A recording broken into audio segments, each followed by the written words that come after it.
আজ খুলছে বিশ্ববিদ্যালয় সহ দেশের সব শিক্ষা প্রতিষ্ঠান। এর মধ্য দিয়ে এক মাস পর নতুন করে পুরো দমে শুরু হচ্ছে শিক্ষা কার্যক্রম। এর আগে গেল বৃহস্পতিবার শিক্ষা মন্ত্রণালয় এই আদেশ জারি করে। এতে বলা হয়, শিক্ষা প্রতিষ্ঠান খুলে দিয়ে শিক্ষা কার্যক্রম শুরু করার জন্য অন্তর্বর্তী সরকারের প্রধান উপদেষ্টা নির্দেশ দিয়েছেন।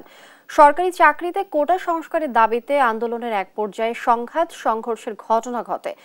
এর পরিপ্রেক্ষিতে গেল 17 জুলাই থেকে শিক্ষার্থীদের নিরাপত্তার কথা বিবেচনা করে অনির্দিষ্টকালের জন্য শিক্ষা প্রতিষ্ঠানের শ্রেণী কার্যক্রম বন্ধ ঘোষণা করা হয়। তবে এরই মধ্যে প্রাথমিক ও গণশিক্ষা মন্ত্রণালয় প্রাথমিক বিদ্যালয়গুলো খুলে দিয়ে শ্রেণী কার্যক্রম চালু করার নির্দেশ দিয়েছে। এবার শিক্ষা মন্ত্রণালয়ও এ বিষয়ে নির্দেশনা জারি করল। এসব নির্দেশনা মূলত স্কুল, কলেজ, মাদ্রাসা ও কারিগরি শিক্ষা প্রতিষ্ঠানগুলোর জন্য প্রযোজ্য হবে, কারণ বিশ্ববিদ্যালয়গুলোর একাডেমিক কার্যক্রমের বিষয়ে সিদ্ধান্ত হয় নিজ নিজ বিশ্ববিদ্যালয়।